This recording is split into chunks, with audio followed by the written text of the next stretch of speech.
He is France. I am Vlad. This is Let's Talk Battle Rap podcast brought to you by letstalkbattlerap.com, the only place where you will get event recaps, artist profiles, and everything battle rap related written by our staff exclusively. So that's letstalkbattlerap.com. Log on and support your boys. With no further ado, I bring to you my main man, Big Friggity. We got an action-packed show today, my man. We got NDA Young Bull. All right, we're gonna further review this NDA now that it is out. You know, we are on once a week, so we have a great chance to break everything down and give you our full thoughts and opinions. illmac versus Rum Nitty. KOTD dropped the bomb on us, and of course, we're gonna give you our Summer Madness 13 predictions. So now, man, let's get straight to it and waste no more time. Frizzy, what's the deal, player? Hey man, I can't call it, man. It's always a wild week in these battle rap streets. You know what I'm saying? First and foremost, you had like multiple days of like the disaster easy crash out. Like Is that the new word now? Crash out, crash out. Everything's a crash out because Eazy's supposed to be on vacation. He's out here riding horses and enjoying his sun and having pasta and just tweeting Dizaster. While Dizaster, you know, talking about the bank is waiting, I haven't paid everybody, but I'm yelling at this person and this and that. And the timeline of the NDA thing was crazy, right? Because obviously Dizaster talks about it in the battle. Then we see that afterwards, that Eazy gives it to Drizzy and Piper Boy, and he's on with Drizzy, and he's like, "Look, it's just about the financials." Drizzy's like, "Yeah, that's just about the financials." Well, Drizzy, I'm not sure if he skimmed it, read it, doesn't read it, or you know what I'm saying, is under the wing. I'm not sure, but Piper Boy gets it, and he sits down and actually thumbs through it, and you know, there's a section in it where he's like, "Yo, Eazy, I talked to a lawyer about this section. I'm gonna put this out." Like he talked about it, and we're gonna talk about that section. We're gonna read it word for word as to why it's the verbiage on that NDA is very very odd when it comes to battle rap. Then continue with the timeline. Obviously, Dizaster's on multiple platforms. He's on Twitter talking about he had to sign it for the battle. Eazy checks the DocuSign after the battle and realizes he's never even signed it. So it's like it's a lot, bro. It's a lot has happened with this damn NDA, and we need to talk about this. Where do you want to begin at? Well, first and foremost, let's separate for the people in the back that ride the short bus.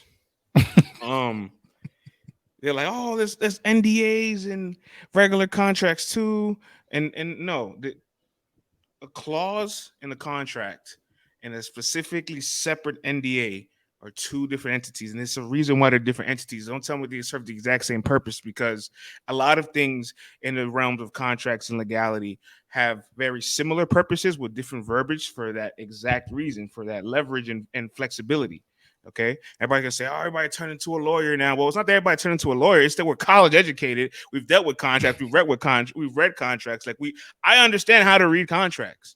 I have a lot of them. Hey! No shaming of those who didn't go to college. There's some folks who did not go, who know how to read contracts and who do business on a high level. So I don't want to think. I don't want anyone to think we're shaming them. You know what I mean? You're right, but there's a lot of people that don't do it at all and say that they do. And yeah, let's just talk about those that don't read, that don't want to comprehend, and that just want to fall for the twist. You know what I'm saying? Word to Chubby Checker. Pause. That's a wild name. The Chubby Checker. That's crazy. But for those folks, you know what I mean? We got to break this thing down. And France, we got to be like the equalizers. We're not here for either side. We're here to present to you what is being said and let you digest this information and make the decision for yourself. So we're going to try to remove the clouds away from everything and give you a clear vision. And you guys for yourselves can break it down and then decide, what side are you on with this whole situation? Pulling this up here, actually. Yeah, sure. Because for me, man, this type of NDA in battle rap is just, there's no place for it. Like, you can't speak about anything at all. So the biggest difference between a clause, right, and a non-disclosure is that in the clause, you're keeping already confidential business information that's not revealed to the public, right?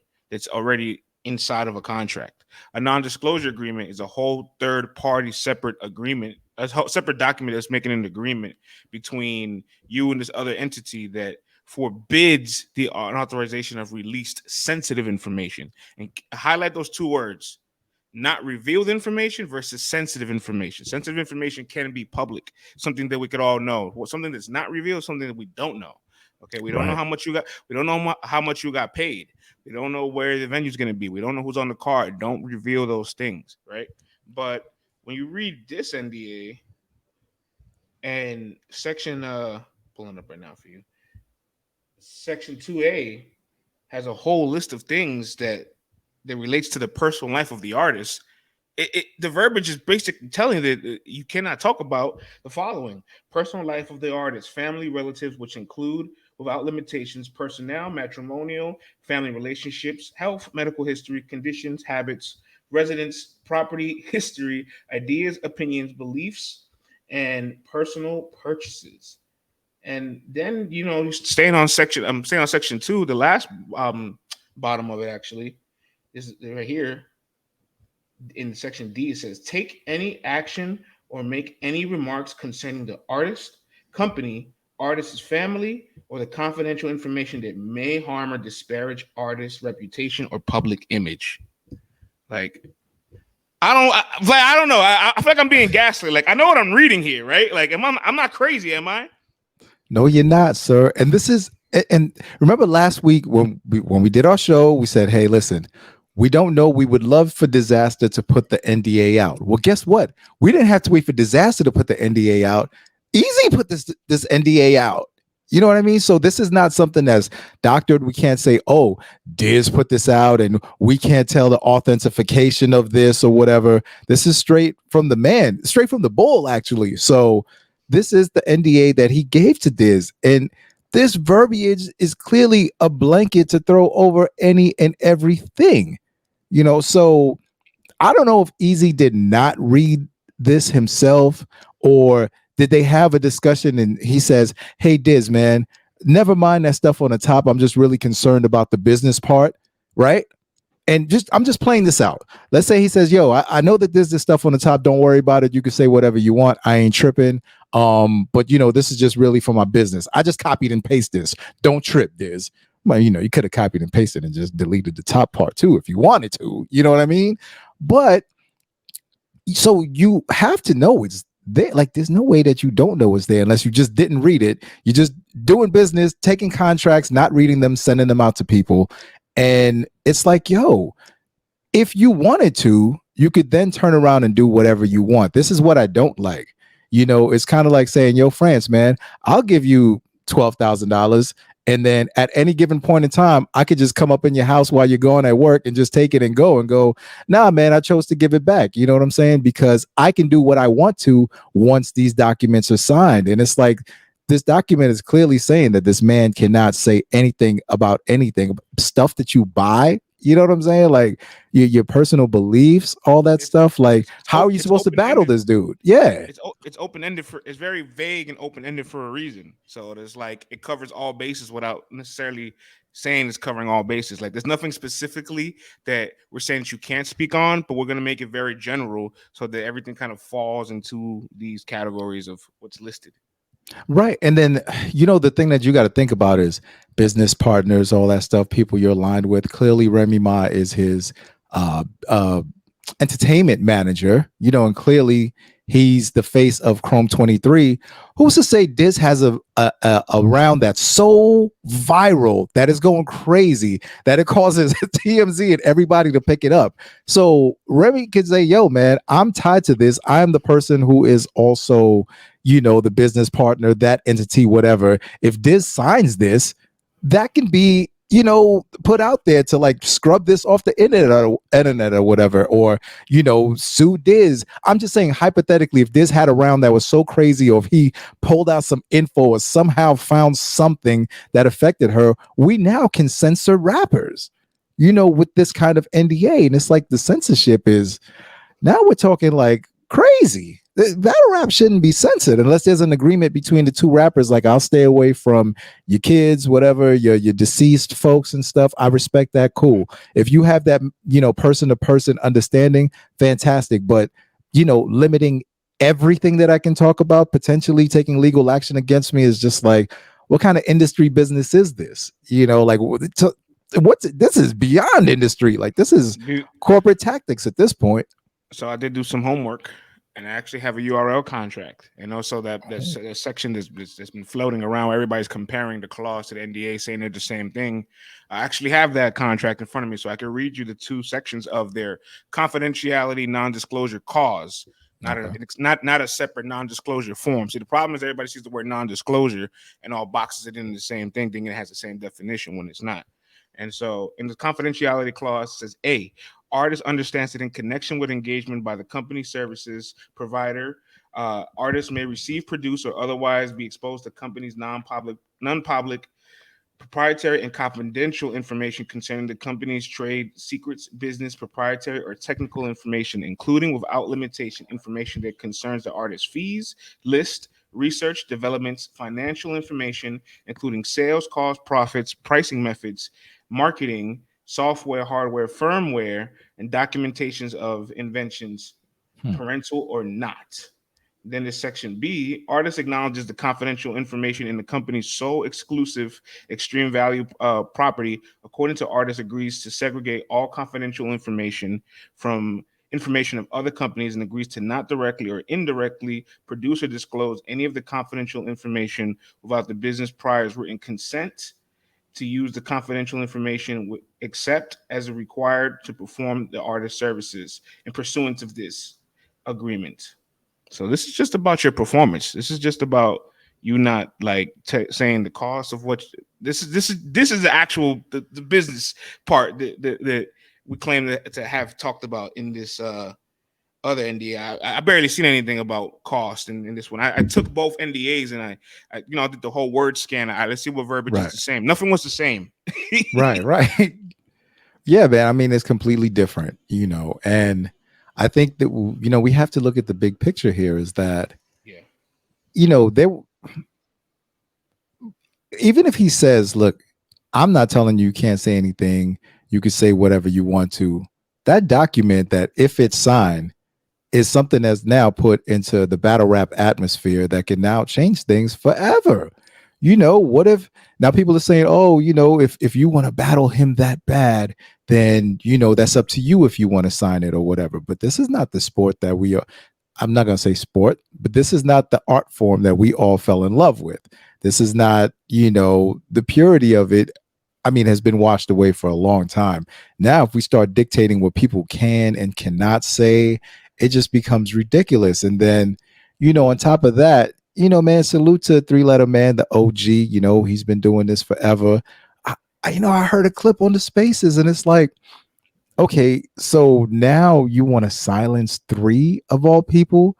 You can dictate who he interviews or does not interview because of, your thoughts and beliefs. You know what I mean? It's like you're mad at him for doing his job as a journalist, and just getting both sides of the story and stuff like that. So now it's what you want to silence media to silence rappers and silence media. It's out of control, man. Let's add some further context to it. Dizaster reached out to Three for the interview, right? So have three had turned him down, one, that would look crazy because that's who you already right. Talk about that would have been compromised, right? So that's one, right? He came to him. He didn't go the other way. You know what I'm saying? So that's one. Dizaster went to Three Letter Man, and two, if you watched the interview, which I'm not even sure he watched, because if you watch it, Three Letter Man pushes Dizaster back so much in the interview and challenges almost everything that he says to the point where Dizaster, he doesn't watch them clearly, because he's like, well, when's the last time Diz has been on your show? And like Diz was on the show like 3 times before this recently. You know what I mean? So he ain't watch it.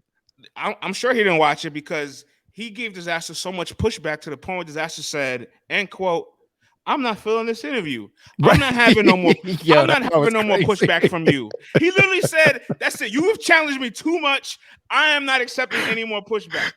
Friends, I ain't gonna front. That's the point of the interview when I sat up. You know how you be laying down? I heard that. I said, "Oh, wait a minute. Hold on. This is about to get spicy." So like, there's so much objectivity from what Three was doing in that interview that like.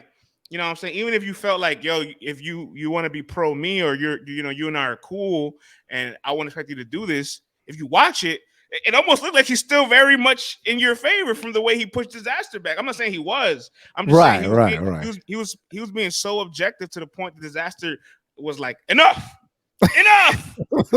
Enough questions. Silence. He told me shut up. He said, shut up.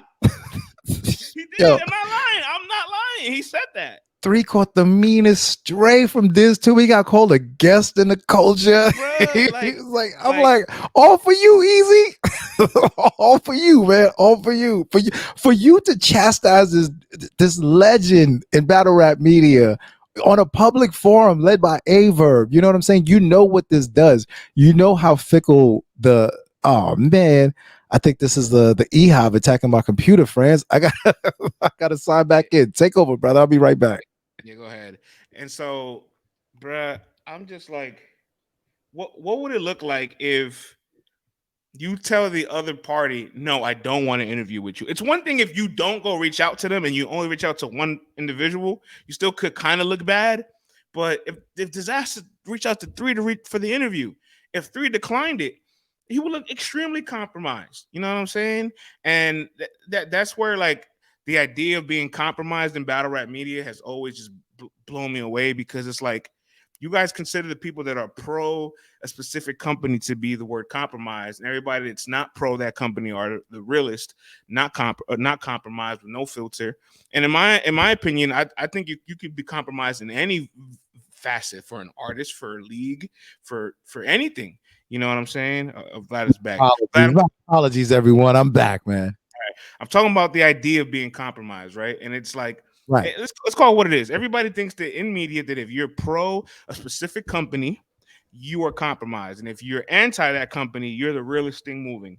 But right. I don't think those things are not synonymous, because you can still be very much compromised depending on a specific artist, any other entity or league.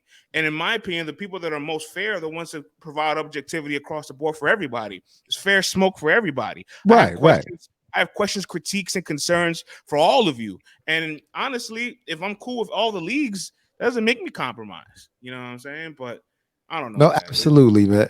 I mean, just the thought of trying to get him to become compromised on air was just nutty. I was like, the bull tripping. Like, he's really tripping. Like, he's trying to get him to really become compromised on air. And it's like, oh man, 3 had enough, son. That Flatbush, Brooklyn, Crown Heights, that Yachty, Trinity. yo, Eazy, I don't like that, Eazy. I don't like that shit, bro. I don't like that. He was out of there. He was like, yo, I'm not even gonna do this to you because I value our relationship, but I can't believe you trying to play me on air, man. And I was like, oh man, dude was tripping, dog. He was tripping. Look, I'll put a ribbon on it so we can move on. We got a whole bunch of other topics on the show. Yes. And then there's no time on this. But like, Eazy is somebody that if you don't agree with him 110%, 100% is not enough for him. You know what I'm saying? Oh yeah, you out of the car.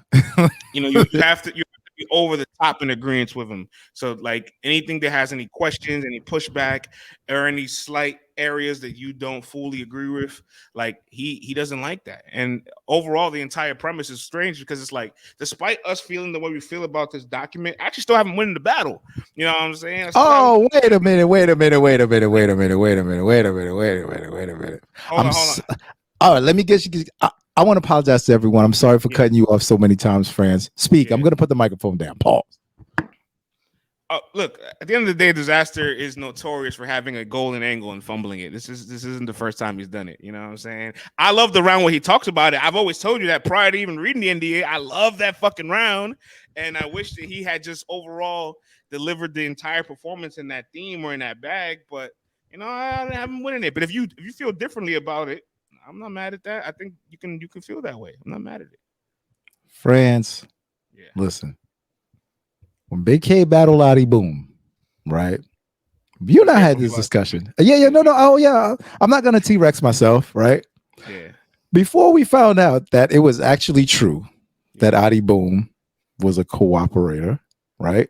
Yeah. I said, I don't know if this is true, but if we're just going off the raps, it's Boom 2-1, right? Because his raps were better than Big K. Big K second and third was whatever, right? But once we found out that it's true, it's an automatic L. Like Heidi Boom lost. I don't care. You know, Kid Slade versus Tay Roc. It's an automatic L. I don't care if you have Kid Slade rapping better. This is just one of those unwritten rules in battle rap. Like if you get fully exposed for something that you're saying does not exist or is not here or whatever, and it's exposed that it is the truth, you lose. The man said there's no NDA that limits what you can talk about. He then emails people in media this NDA where it clearly states that there's things that you cannot talk about, and then says this in the back. Like you lose. You lose all credibility. Like you've lost. If I have no challenges to that mind frame. You lost, B. I have no challenges to that. And it's not like this was ass. All right, this was good enough to be like, yo, because of this too, it's an L, man. It's like one of these things. It's like, yo, you're saying you said it doesn't exist. You said there's no NDA, but there is one, and you provided it for us. So it's like, what are we doing here? It's like when you told Henny, man, put it out. Like, what are you talking about? Put it out. The man puts it out. Take it down. The money is coming. Please take it down. Like, we've gone through this several times. Like, when are people gonna open their eyes and realize, like, yo, like, no matter how you feel about the rapper, you just have to look at the evidence that's put before your face and then make your decision. You know what I mean? So it's like, look, they're both great rappers. I'm looking forward to both of their next battles. I'm moving on from this. But as far as this matter as the NDA, it is wrong. It has no place in battle rap. This form of it, trying to limit people's, speech, trying to limit media members, silencing videos and stuff like that. But daring people to put this stuff out. So it's like, this is a saga, man. This is an ongoing soap opera and battle rap, man. So it continues, man. Chrome 23, man. It's gonna continue with Geechee and Eazy, and now we have Dizaster battling Real Sikh on URL. Let's get move on, bananas, man. bro. Yeah, let's go. Let's go. It's like half an hour on the board. I'm tired. All right. Hey, yo. We also got a battle announcement yesterday. Sure did. Day before yesterday, I should say. King of the Dot says, "Hey, let me into the party too, man." You know what I'm saying? King of the Dot says, "Hey, I ain't the only one having fun around here. Hey, bro, I've got the Jaegers. We're all gonna party, eh?" Yes. They have entered the party with their own big match. They have announced Black Out is returning at the end of September 30th, October 1st. Shout outs to the Libras. You know what I'm saying? Okay. And then you Libra gang? Yeah, of course, Libra gang, man. Tatted on the wrist, you know what I'm saying? Excuse me, player. Okay. Right? I thought that was a fraternity. No, Libra gang, man. Now see another comment's gonna be like, this little ass tattoo. They're gonna rewind it and zoom in. All right. And also I want to make it clear, every year when King of Dot announces Blackout, they do announce the main event and then they leave the rest of it to be surprised. So don't be shocked. They're like, they're announcing battles now. No, guys, I get it. It's been that long. I forgot how it goes here. It's been a while. You know what I'm saying? But it's been a while since I've out here. Yo, King of the Dot entered the group chat like, what up? We here now, man. I know it's been a minute. Yo, I got a quarter and that honey jack. I'm here. They said, yo, I got Rum illmac to the table. What's up? Woo. Yo, oh man. Yo, we all know Rum Nitty, the alien, man. And shout out to his crew is called Area 51. That's what so you know how we go, the Nitty committee, like his whole, so they're called Area 51 now officially or whatever. So he's like, what's the official stamp? He asked the fans. Right. And they voted on Area 51. Although Nitty committee and Nitty Nation, I ain't mad at any of those. I ain't mad at none of them, but the man says Area 51, you got to be happy with this one. Nitty, one of the greatest, just continuously amazes us time after time. And illmac is one of the greatest writers in battle rap history. West Coast legend, man, just underground legend. So this match is about to be bananas, a match that I've been dreaming of for years, and now it's finally here. Hey, yeah, that's one angry banana right there. Pause.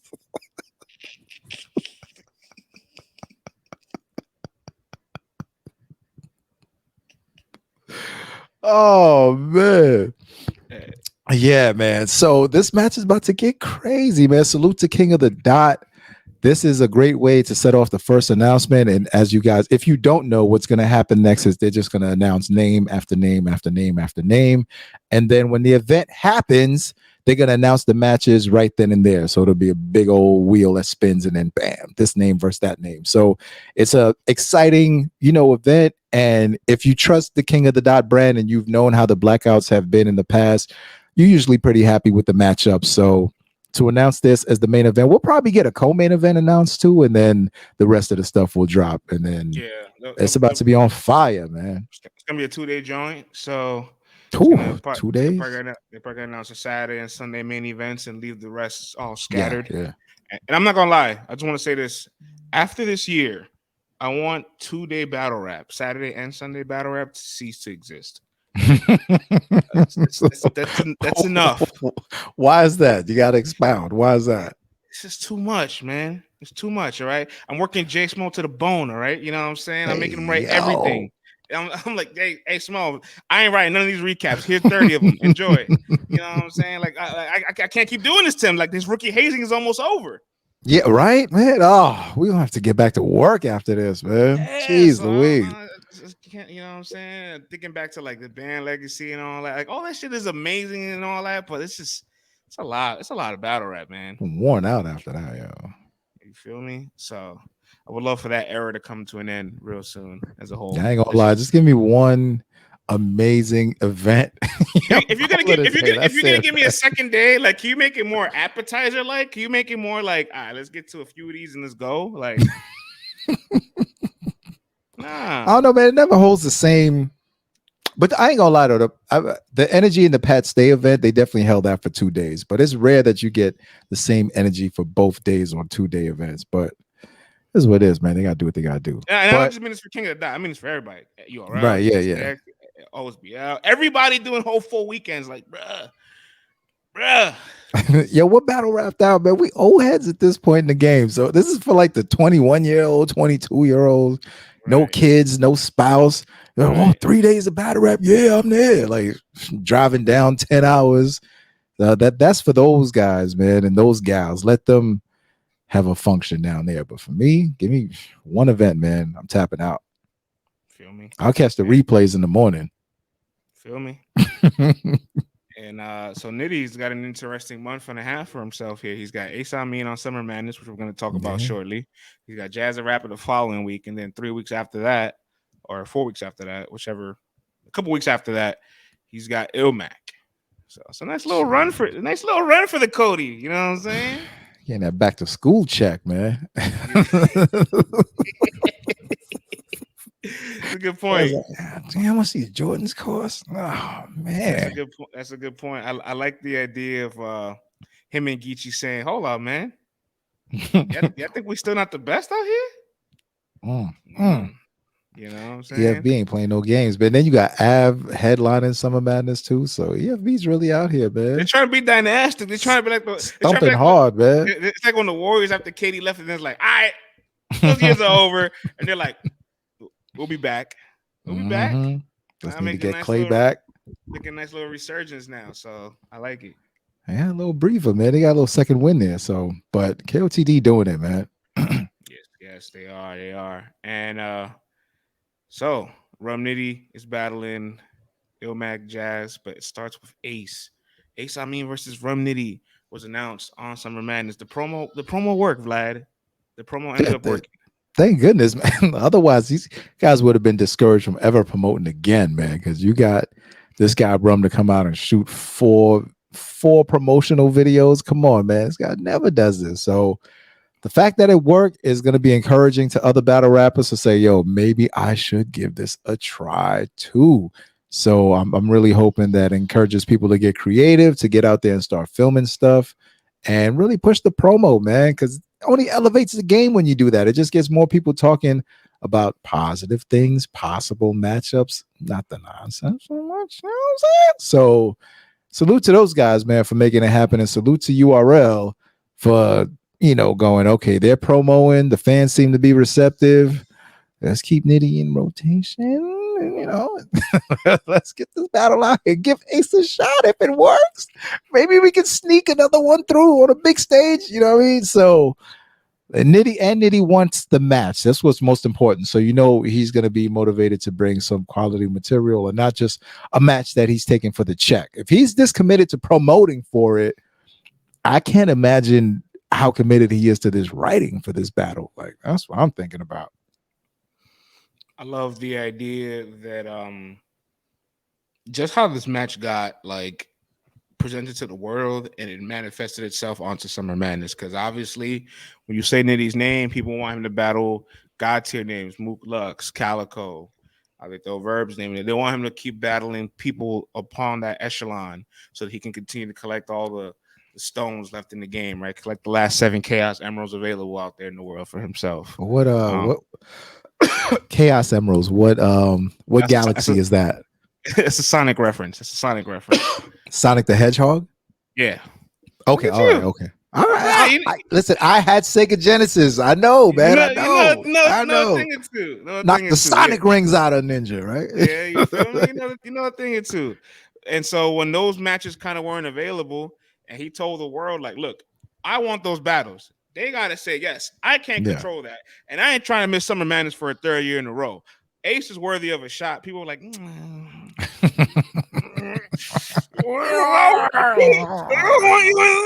it's like, yeah, I do too. What do you think? You think I don't? Right. I can't make him sign the dotted line. And if he don't do it, then I miss out. What you want me to do? And then Ace and Nitty's pretty much like my entire career has been lately me giving shots, being in dogfights, having competitive battles, really trying to get people to reach their ceiling. So I appreciate that value that I have. Ace is worthy. And everybody's like, okay, fine. and then Ace, the alien said so, I guess we can accept it. But it was important that they did that on a Twitter space, because if Nitty just did it in tweets, people probably would reject it. People got a chance to hear him speak and say it. They're like, yeah, they would have acted like it never happened, like that NDA on some of these media folks out here. Well, Diz never signed it, so why should it matter? He shouldn't have given it to him. Sorry, man.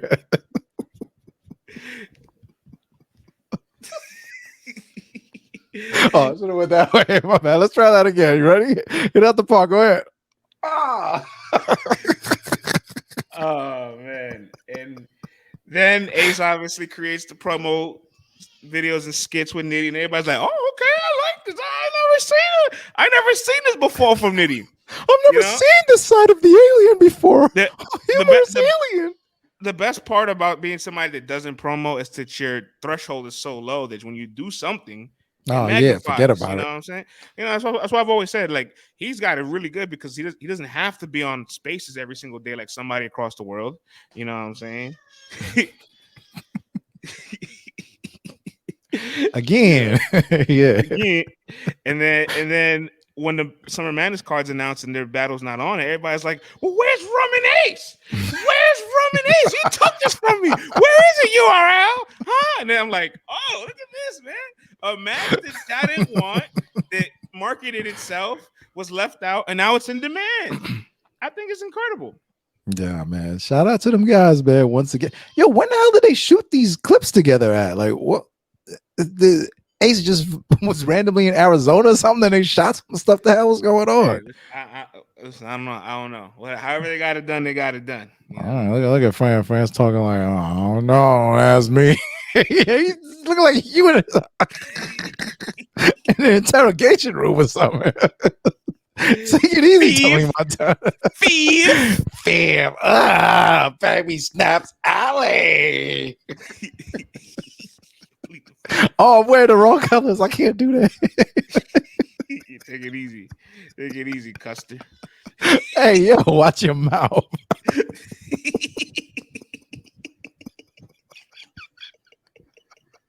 We both out of bounds right now. What you trying to get into? 5 seconds. So Jay-Z said, we both out of town, dog. What you trying to get into? Oh, man. All right, man. Let's get back in the civilian lane, man. All right, hey, let's make these predictions though. Ace versus Rum Nitty. How are you calling it? Fantastic matchup, but I gotta go with Rum Nitty. Edge 2-1. You know what I mean? Rum Nitty's been here. I know he's gonna give me 3 rounds of that fire. I know Ace is gonna bring that content. And I'm kind of interested. Are we gonna get a shoulder bump? Like, how's this gonna happen? What's gonna happen with that? But I just feel like Rum Nitty's consistency and where he takes his material to is just out of this world. And on top of that, it's not like Rum Nitty has a bunch of wild angles out there that you could really use against him. But you know, man, Ace is pretty crafty though. So I'm just looking forward to seeing Ace do something dope on that stage, you know, just making it memorable for him and making it a reason for him to be on another big card, because we need more people to be on these cards consistently. So I'm just looking for a fire matchup, man. But I got Rum Nitty 2-1. Yeah, I feel like I've taken so much place in engineering this match from the way I've just marketed it so much. Excuse me. All right. I feel so much. I feel personally invested in the success of Ace here. So I'm gonna double down. You know what I'm saying? Being Rum Nitty is a very hard assignment. Oh, they're gonna call you compromise player. Hey, you know what I'm gonna say to them? You know what I'm gonna say to them? They both got the same amount of wins on Summer Madness. 0. All right. Let's talk about Rum Nitty's Summer Madness record. Hold up. Let's go, man. Hey, I'm just listening, man. I'm gonna put the microphone down, man. Go ahead, player. Because you know that JC battle, you know what happened there. You know what I'm saying? They had to have that 2-on-2, even though it's a 2-on-2, but you know what I'm saying? NWX, back when K-Shine and DNA was pals and buddies, they put the world a spin on them. Okay. And then you got the Reed Dollars battle, which was the biggest upset of 2020. So it ain't like Rum Nitty got a good track record on Summer Madness neither. He looking for that first win too. Well, you got me there. But as far as big stages in general goes, I say, more experience in general, you know what I mean? Of course he does. And at this point in time, man, just him. Yo, I saw him in a 1 battle versus Drake Dennis going stupid. I'm like, ridiculous. Oh, do I not think he's gonna go even dumber for Summer Madness? Come on, man. So he's bringing that kind of content. Like, come on. This is a very difficult assignment for Ace. I'm just rooting for the upset personally because I know how. I like this though. So yeah, me personally, I'm rooting for just a fantastic battle. And Ace is someone who's had like great content over the years, but you know he's slowly chipped away at the impediments that have been there. You know, which is completing the battles cleanly, and he's gotten cleaner and cleaner and cleaner. So I just hope that this is the culmination of that masterful performance that now takes him to the next level of main stage consistency. Yeah, there's some guys on this card we're gonna get to it when we continue going down these Summer Madness predictions. Some guys on this card have the objective to actually win, others have the objective of doing good. And Ace is in a great spot where it's like, if you're competitive, you're good, and most importantly, you're clean. I think you walk away with a net positive performance, even if you don't beat Nitty, which you know it's very you don't get that free range too often in your career, maybe a few times where it's like, all right, we just want to see what you can do in this. Yeah, just show out tonight. No one's really expecting you to win, but can you rock this room? You know what I'm saying? And if you could, cool. Yeah. So yeah. But damn, he has a really hard assignment. I'm not gonna lie. Man, he got a what? So he has a hard assignment. He got a what? You gonna double down on that? What's the pause about that? No, I ain't repeating that. Comment down below. Was that a pause or not? And while you're there, subscribe to the channel. He's got a difficult test. Oh yeah, there you go. Very difficult task. There you go. When did assignment? Yo, one day we're gonna take you back to the time machine in 2009 when pause didn't exist. Pause existed then. No, Jay-Z said pause in 97 on a record. He said Jay-Z once said, "Feel me on this one." Pause. Feel me on this one. Pause. DNA that was 97. All right, 97. When DNA called out Sue Surf back in 2009, 10, he said, "Tsunami Surf, I'm gonna ride you to the tidal waves." All right. He literally said that, and nobody said pause. I don't know what's wrong with their minds, man. I can feel the spirit of Biggie going in me. Oh, I All right. swear that I be coming off. Cortez literally said that. It's like pause didn't exist back then. All right. So you taking the word assignment away from me, I feel some type of way. That's the type of assignment you were talking about. But let's go, man. Rich homie France, man. What's the next John? All right. Well, staying on the newest announcements, Dizaster and Real Sikh is also announced. Oh And my before god. and Talk before we get about into this, tidal waves you were talking about before, man. yeah. And before we get into this, I just want to say shout outs to UM1, Ace, Real Sikh, Fonz, all on this card. Like you mentioned earlier, it's important to have those new implementations, the new crops of stars on these cards, because how else are you gonna be able to carry the league? You know what I'm saying? I Facts. know And then mhm. I know everybody's like infatuated with seeing certain vets and certain big names, but I'm not. I'm not that guy no more, for real. I'm more of the person that's pro. Like, let's put some of the new perennial talent, the new perennial stars, the people that are at the forefront of the league in this position, because like Summer Madness 14, 15, 16, 17, 18, 19, and onwards, like who's it going to be by? It's going to be by I these guys that got you it. don't, you know what I'm saying? It's going to be these guys that you have to put in position so that they can start obviously showing out for these cards. And you can't just be like, oh, there's other opportunities. No, there's not, because think of so many marquee guys that, like, if you had just took them off one of these cards, they probably might not be who they are if you don't give them the opportunity. No, that's a fact, man. And we just got to keep on sprinkling these new guys in and see Think who of works, see who takes to it. think of I know it's Gnome, but still a marquee event. Think of Gnome 6. Gnome 6 had Rum Nitty, Briz, T Top, Chess, and Av all make their debuts on that same card. Right, And now right. all Yeah. five of those guys are like the main guys that you see on Summer Madness and Gnome. Exactly. And then, if you still had, the bull over there, think about how strong of a lineup that would have been if he was on this Summer Madness. So it would have been crazy when you think about that lineup. So, sometimes like you don't really see a changing of the guard like while it's happening. But when you look as time goes by, you're like, oh yeah, all five of those guys that was their first, and now they're the ones who are on the A side of the Summer Madnesses, like 6-7 years down the line. So hopefully with the guys that are the B side of this Summer Madness, they'll be the A side, in upcoming Summer Madnesses. So let's see if tradition continues. Yeah, so Real Sick versus Disaster. How you calling it? All right, there's definitely two parts to this battle. I'll give you the quick synopsis to the battle part. You give me your synopsis to the battle part, and then it's everything else around the battle that we're gonna have to talk about. You know what I'm saying? But battle wise, I'm gonna continue to say what I've been saying. This is on a different kind of assignment here now. Now he's just here to like, spread his battle rap gospel, wins or losses or whatever.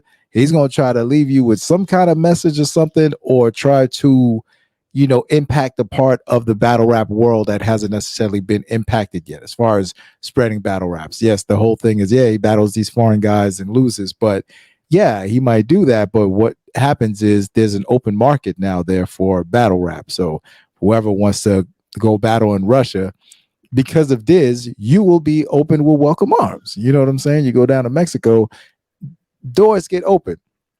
So battling wise, I believe Real Sikh is going to win this battle 2-1, but there's so much out there that I feel like as long as Diz gets to drop his bombs, his messages, or spread some stuff that he believes is the truth or upholds battle rap in some shape, form, or fashion, the ripples will continue and give us stuff to talk about and shift battle rap back in the direction that he feels like the purists should keep it in. So that's what I'm looking for Diz in this battle. But rapping wise, all that, I feel like Real Sikh is going to win this 2-1, but Diz is definitely going to drop some some treats in this battle. I've been saying for a long time, I don't feel like on a competitive scale, I haven't seen Disaster be that in a while. All right. I don't have him. I don't have him with a single win on his league. There's still some URL big stage demons that I feel like he has to conquer. Yeah. He's matched with somebody that's just as good in his wheelhouse. If you want to say Disaster is better than Real Sikh at the multis and all that, I think I think they get to it at different paces, because like obviously Disaster rhymes a lot more, a bit more fast paced. Maybe say more aggressive if you want to. I'm just putting the debates out there. I'm not saying what I feel, but Real Sikh is consistently constructing a point and everything that he's doing. Like there's a lot of angle attacks, a lot of punchlines, and every now and then you'll see him break out to some humor and then get into a nice flow where he can chain punch. So like they have a similar gear that goes like at a different speed. If you feel me. Mhm. Honestly, Real Sikh said it in his interview with Three Letterman, and I think it's a really great combination. He's like, people will compare me to Dizaster and Mike P, but the reality is I'm more of a hybrid of Pat Stay and B Magic. I'm like, that's a good comparison for him because I think that does encapsulate a lot of what he does. And I do think Real Sikh also has some Houston demons that he wants to conquer. Oh yeah, that A-Town stomp, boy. Whew. He's got some Houston demons he wants to conquer. I know this is on 12 days prep, as you said, but he did say that, hey, listen, I took Shine on 7 days. That's too short. But Chilla Jones is 12 days. Yeah, no, 14 days. Yeah. He listed a couple battles that are 12 days, 12 to 14 days where he did very good in. He said it's his sweet spot. He did good in those battles. So he believes that, and he's motivated for this battle. It's like, come on. You know, hey, and listen, it's not like it wasn't booked before. It was almost supposed to happen on GTX. So right. I'm sure the wheels get turning once you.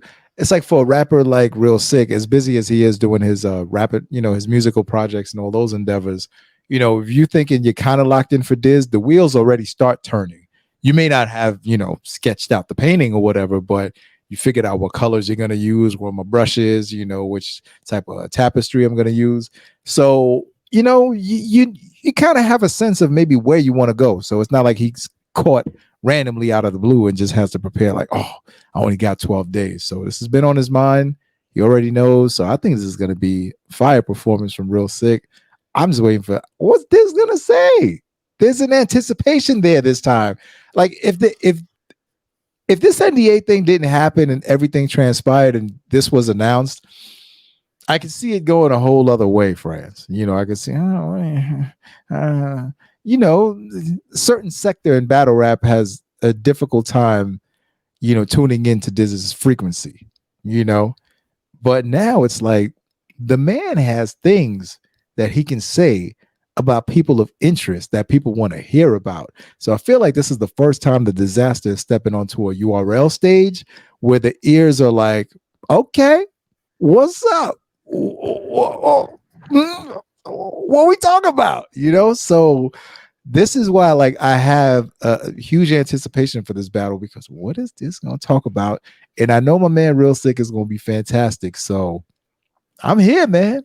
Yeah, Real Sikh is somebody that you can pretty much bank on him always giving you a good performance. Even though the K-Shine battle is not his best, material wise, he still have some good material in there for sure. So like he's disciplined enough to always construct a good performance if he has enough time allowed. And I do think he has a lot of angles to work with right now, a lot.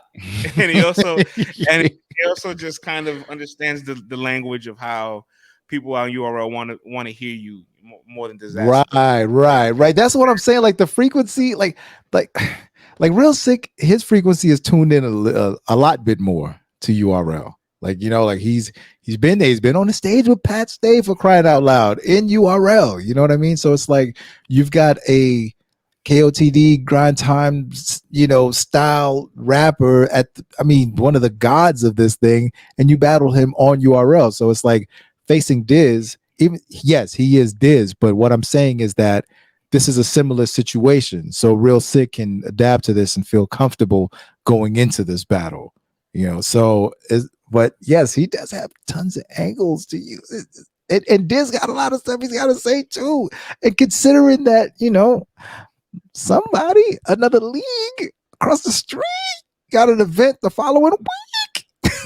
And a lot has been said. Like, this is bananas, man. This is bananas.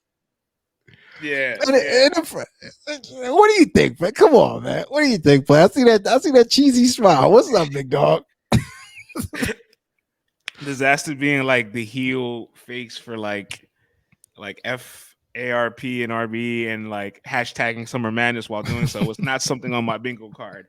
It was not on my bingo card. I did not expect to see him being the one defending and being pro of the league so much, and also it's while simultaneously being anti them, because like you could be pro URL without being anti RB. I think people forget that.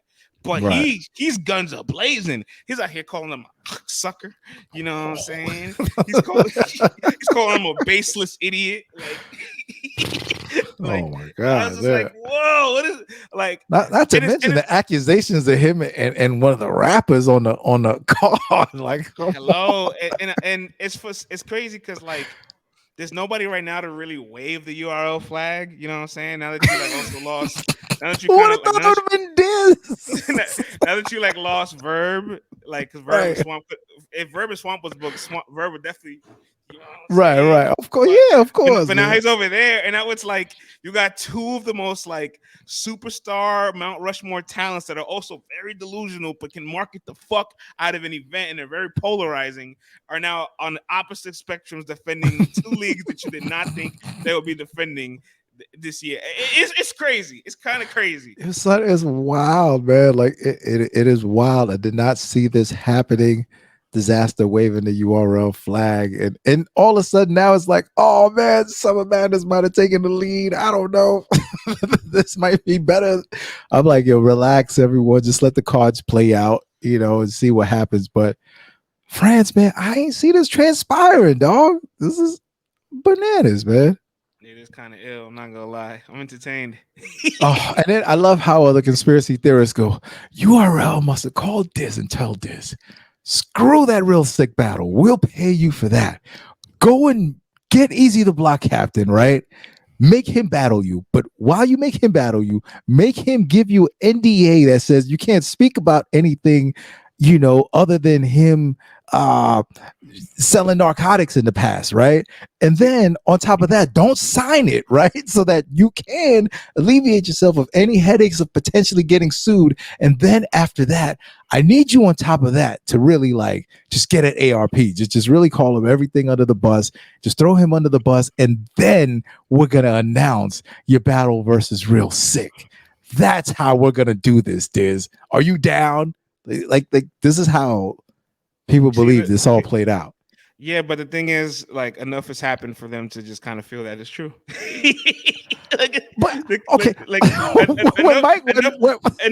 is true. Here we go. It's Rick Ross and Lizzo. When Mike P got announced on the trenches, what did we hear? Right. Look. When Dizaster and Eazy were crashing out prior to the announcement, it felt like finally drama that doesn't include URL, and it's like, nah, we're still here. We're still here, man. We're still here. Yep, we're right here. And then we got the trailers. Oh my gosh, man! Right. Bananas, man. I got Dizaster losing this battle 2-1. Yeah, but it's gonna be entertaining though. Like I said, this is the first time that people are gonna be there with both ears open, waiting to hear what Dizaster has to say. Diz, it's on you, bro. It's on you. All right, let's mosey along to Shotgun Suge versus Fonz. Man, I got Suge 2-1, man. This is big stage Suge. Man knows what he's doing. He's got a history in Houston too. May not always necessarily win, but I mean, Geechee, Twork, Pat. You know what I mean? One of those may not have been in Houston, but you get the picture though. Like he knows. Yeah, I know Pat definitely was. All of them were in Houston? No, Geechee wasn't, but the other two were. Right, okay, boom. There you go. So he knows what he's doing, and I just trust Big Suge up on that stage, man. And Fonz just has to be like super clean and don't let the nerves of the big stage and the big people get to him. Like, you just got to stay in the moment. Like, stay in the moment, dog, and deliver that material. Like, at that one point in the 2-on-2 where he really got in the moment and was just going crazy, like, that's got to be the tunnel vision from the beginning, because Suge knows what he's doing. This is just repetition at this point. Like, if Suge has practiced enough and these guys seem to have had enough time, like, he's going to have an 8 to 8.5 performance in his sleep, So it's like, in your mind, it's like you have to be no worse than a 9, So it's like, You got to show up on that stage and be fully prepared and be incredible. But I do got Suge 2-1, man. It's just too much experience. He's gonna give the people what they want. On camera, it might be different. I don't know lyrically, bar for bar, whatever. But in the building, Suge's gonna walk away with the win. I feel like. Here's the thing, right?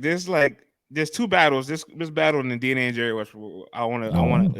They're very cliche, where it's like you want to instantly pick the person that has that experience, right?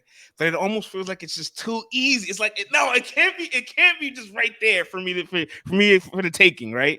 I do think Fonz has better bars and better punches, but like I still need to be convinced of what he can do on a big stage. The Danny battle to the Nitty battle was a great adjustment, but that Danny battle. Oh, that Danny battle. Ooh. I ain't like that. He was talking crazy. I didn't like that performance too much, but he definitely bounced back in the Nitty battle. But the point is, for sure.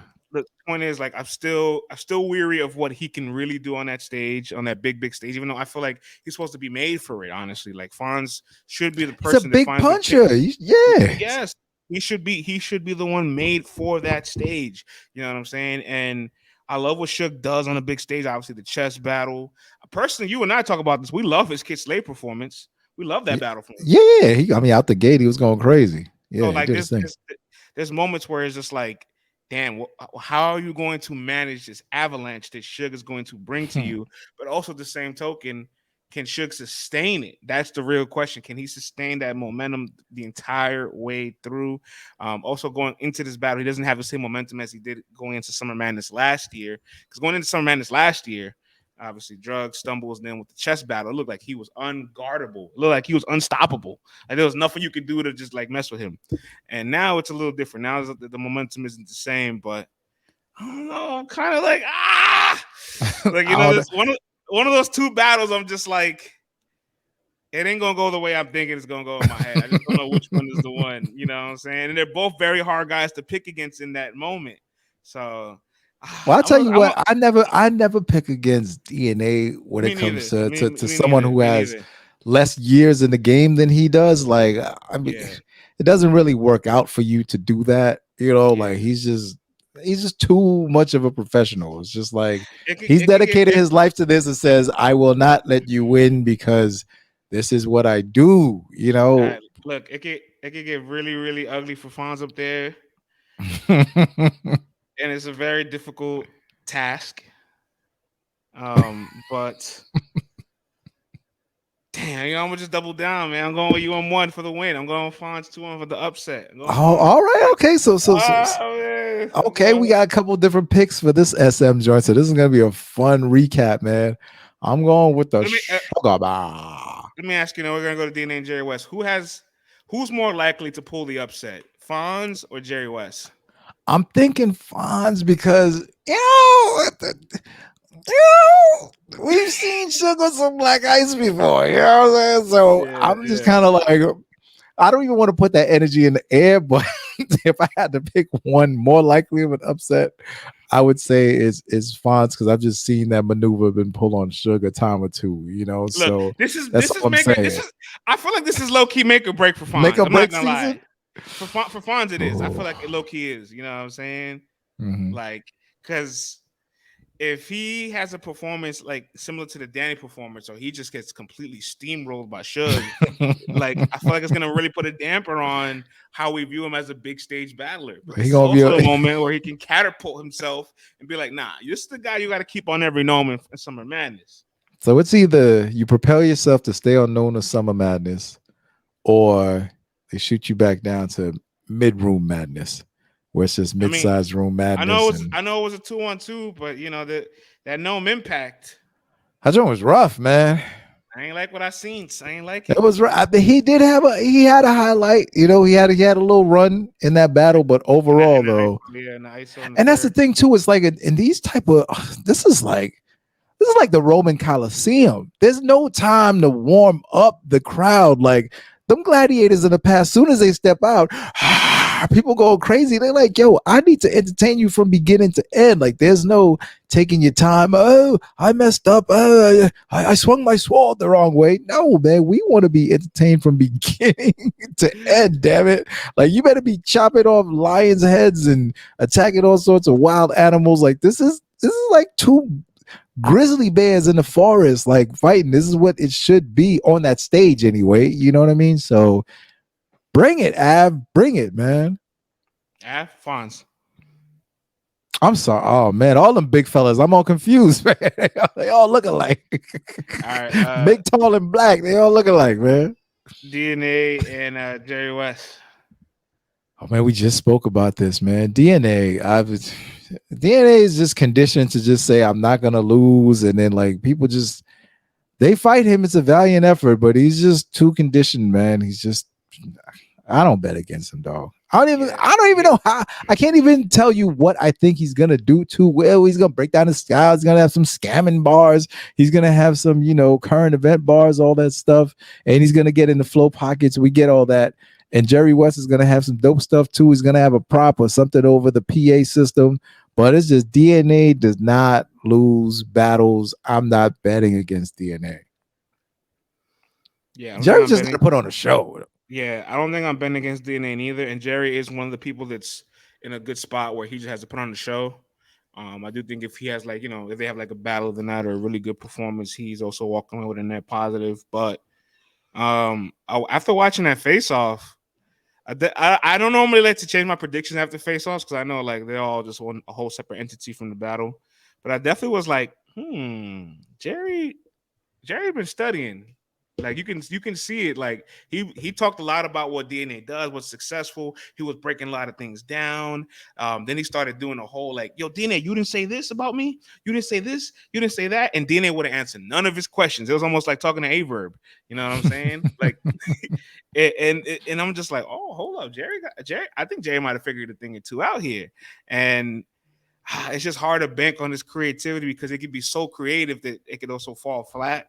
You also know that DNA is just a haymaker machine for the big stage, is a nightmare of a rebuttaler. Can also get very creative as well. So just as creative you can get, he might not be as prop heavy, but he can find a way to implement something of his own or at least rebuttal whatever the fuck you bring. So it's like he's one of the original prop masters in battle rap, man. It's like forget that bomb.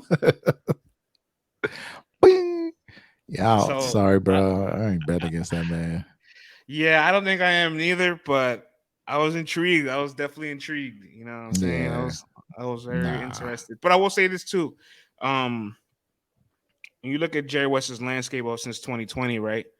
I feel like he's not a victim of like the league's like management. Like you could point to the league probably booking some people in certain spurts to like heighten or slow down their momentum. I don't feel like Jerry Wess is a victim to any of that because obviously in 2020, the man got one of the biggest pushes of all time, had damn near 5-6 top tiers on his resume. Wasn't really necessarily winning clearly. Following year, he's battling people like Swamp and Loso and still isn't winning clearly. Takes some time off, gets the Castro battle, really big win. He's on volume, solid performance. He has foots, and then really the foots battles will catapult him to even be here, to be honest, right? Because I feel like in that 2-on-2, he was okay. They were good, but like they weren't as dynamic as advertised, in my opinion. Like they had a good performance. So overall, I'm just kind of like, I like Jerry. I've always been a big Jerry Wess fan, but I'm very nervous for him in this spot. Like, I'm from Brooklyn, so you would expect I would throw in the Brooklyn card, but yeah, can't, man. And you know what, friends? I was just thinking about something while you were speaking.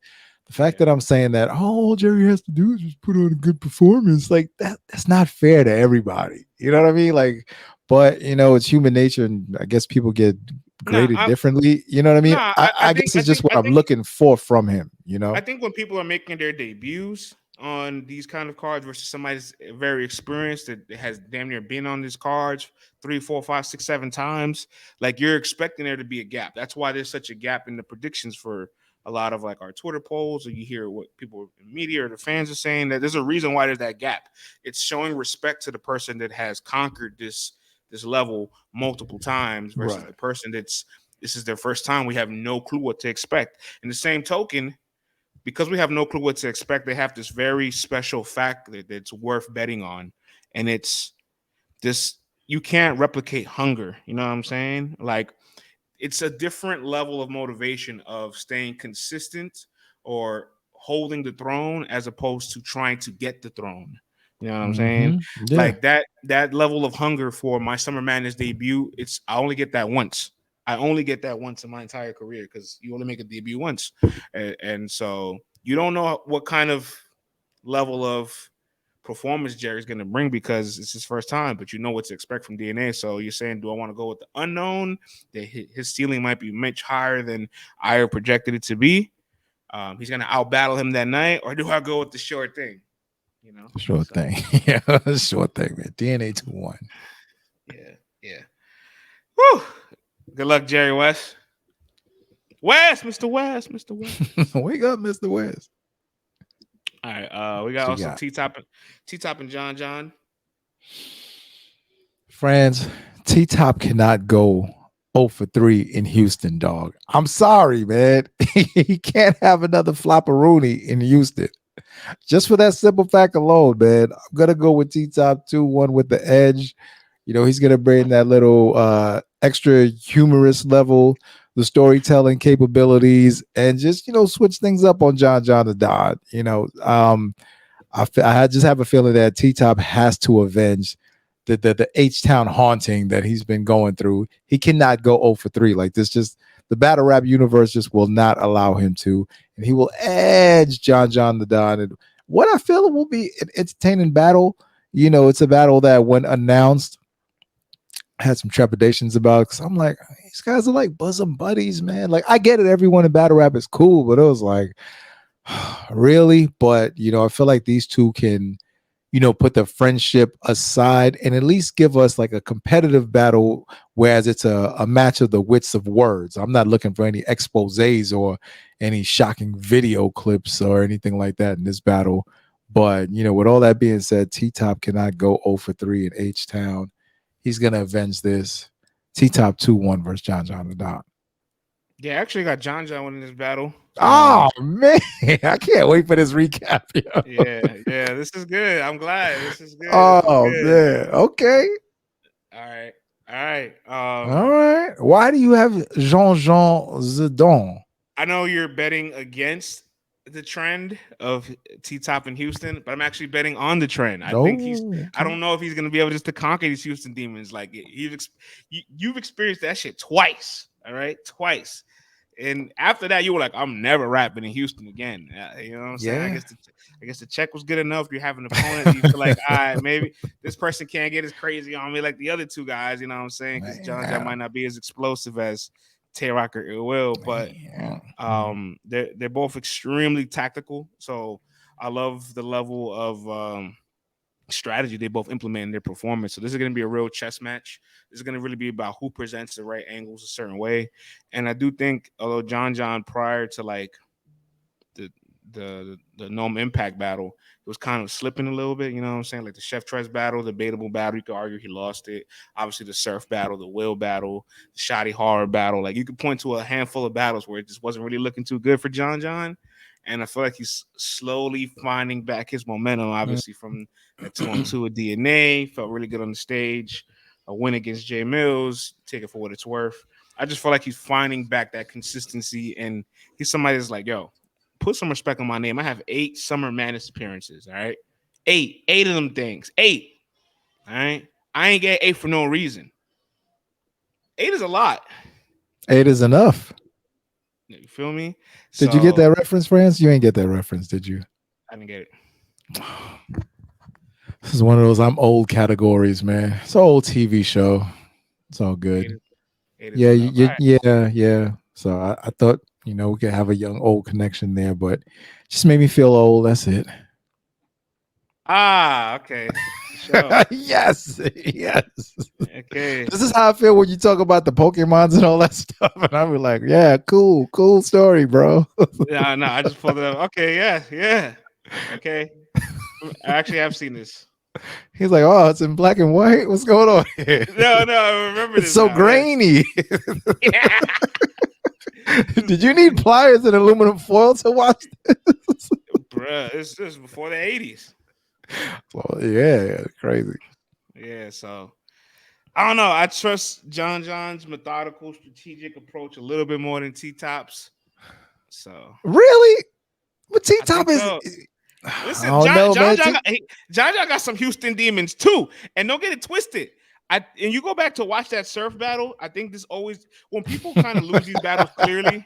When people lose these battles clearly, Yeah. we kind of just completely negate everything the person's done. Obviously, because of how dynamic Surf was. John was not bad in that battle. Surf was just dominant. You know what I'm saying? But T Top in Houston, he was just flat out bad. I hear you, man. But T Top has given us moments in the past, and he's got his, his storytelling abilities, his angling abilities. He's just got away with the crowd, man. And I don't know. He's got to exercise that Houston crowd. I can't see him going 0-3. I just can't. T Top, please, brother, pull through, man. Come on. Don't make me look crazy. Because if you stink it up, T Top is gonna look. Oh man, bro! It would be fire. It would be fire if they both beat their Houston Demons, but that's in a perfect world, right? Yeah, would be demon time then. Yeah, we'll see. We shall. The co-main event, how the din on, and New Jersey Twork. New Jersey Twork versus Hollow the Don. Interesting battle coming up. Hollow's been in his groove. He's fresh off the GTX card. Dope performance there. He's been stepping it up past few performances. It's like he's ramping up to the Summer Madness joint. And now we're here. But man, Twork, this whole run that he's been on, I'm gonna edge Twork this battle, dog. Like just the explosiveness that he continues, like throughout the battle, man, it's just repetitive. It's just you can count on just having several bombs every round and stuff. And I mean, the guy is overwriting at this point now, France, where he has bars left over from each round, like in all the battles, like not just one or two battles. It's like, damn, son. So fully prepared. He hasn't been out there. He hasn't been battling. He's just been coasting, getting prepared. I don't know, man. Just the season that Twork has been in has just been a really good one. This is a guy who's, finally turned his image around as far as someone who fumbles the ball and all that stuff. So I see a competitive battle. I see a fun battle. I do see us getting one of the best Hollow the Dons that we've seen in a long time. But, man, just the run that Twork has been on, I'm not going to go against this trend. I imagine Twork, man, 2-1. This is a big moment for Twork. So this past 6-7 battles, he's been real consistent. It's a palatable sample size where it's like you can really be like, all right, he's holding it down now for real. Like, you know what I'm saying? Between Snake, Lou Castro, Sikh battle, next battle, Coffee battle. Again, it's a good sample size of battles where a lot of those times he was also the best performer of the night. And he was the best performer on the night for cards where you would probably say he is the most talented battler on the card. And he's winning battles clearly against opponents that he has more experience and talent than. So, like, I feel like he's showing a level of discipline with his consistency, which I really, really appreciate. It's showing a level of growth and maturity that he's taking his talents. He's optimizing his talents and taking it serious. You have to love to see that. And this is a moment where it's like, all right, like, even though Hollow the Don has all these squeaky wins, bro, like he can't shine on Summer Madness. You can say he beat Gotti. Like, you look at his app record, you're like, yo, this man has a win over Rum Nitty, Danny Myers, and Geechee God in the app. You know what I'm saying? In K Sean, like on paper, that ain't easy to do, man. Huh? That ain't easy to do on the app. It's not easy to do, and on paper, it looks so much more amazing than I guess how some of these performances actually felt in real time. But he has been much better so far this year. I have Hollow still holding the Battle of the Year contender, in my opinion, with Ill Will. But what's key to highlight is that Ill Will battle, right? After that, he battled Sharon 3 weeks later. That was the second time in his entire career he's battled twice in a month. And now he's doing it for the third time with the Source and Hollow the Don. And, I'm just kind of like, damn, bro, hold on. Like, I know that the Source battle wasn't as long, the rounds weren't as lengthy, but like Twork is 100% focused on you. 100% focused on you, and he has the capabilities to really get Hollow out of here. And that's kind of the outcome I want to see. Unfortunately, you know what I'm saying? I want to see some blood. I want to see some blood. There's got to be a body somewhere. The streets need one, and for Twork's career to continue to propel, I think this is the time. I think this is the time for it. You know what I'm saying? Gotta sacrifice Hollow. You know, I'm sorry, man. You know, Hollow, your stature ain't gonna change. You still gonna be Hollow, and never gonna change, man. You know what I'm saying? We just need a little blood. Dilute it. Oh man. Oh, I'm gonna be watching this battle with peeled eyeballs, man. But in the same token, let me give Hollow some credit. Like, that man is so crafty, unorthodox, strategic, a great angler, can break you down. And if there's anybody with enough flaws to break down, it's Twork. Yeah. All right. Like, I seen Hollow pull up a clip of Twork from 2013 on his Instagram. It's like, this man's been recycling since 2013. And he had a bar in this 2013 battle that he used in this 2018 and 19 battle, and thinking it's like Averb or something. It's like, damn, bro, like, you really like, you can really make a compilation of the things that this man has done, and it's not favorable to who he is. Right, you know what I'm saying? Right. It's a real lengthy. They're gonna have one of them Charlie Clip first round angles, you think? Or he's just like angling him to death? That's a really high standard to hold him to, but all I'm saying is he has enough ammunition to do that. Yeah, but it's also all about timing too, because like Homeboy's actually been doing right, you know. So, I mean, there's been a few battles here in short too, you know, that didn't get redone. Redone this battle, you know what I'm saying? So,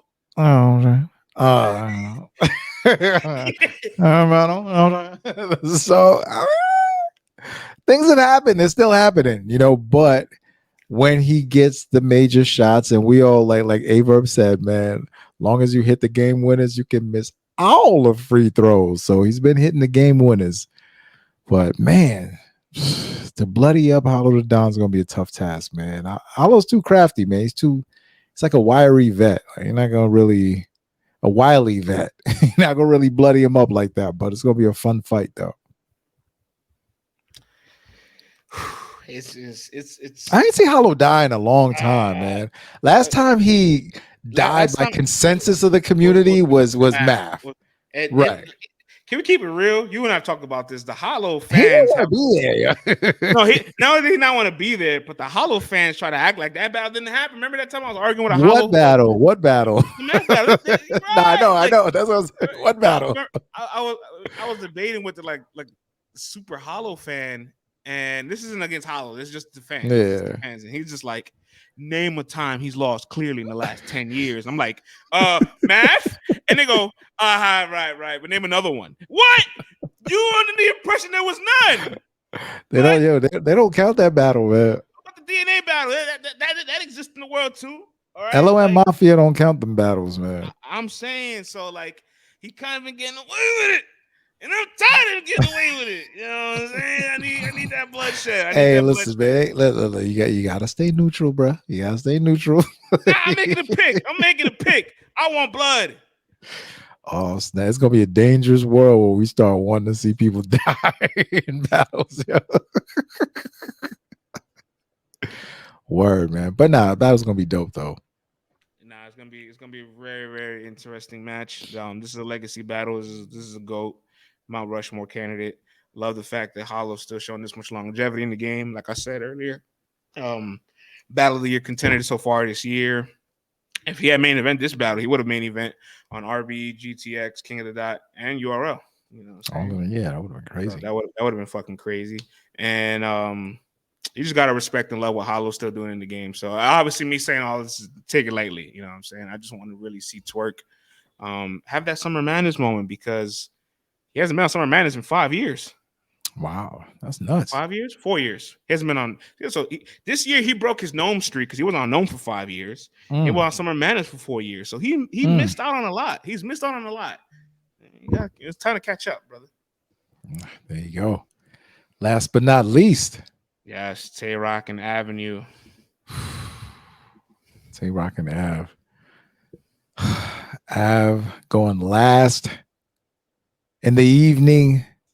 Is there cause for concerns? Will he be too tired? No, I'm kidding, man. Tay Roc versus Av. France, I'm gonna roll with Tay Roc in this battle.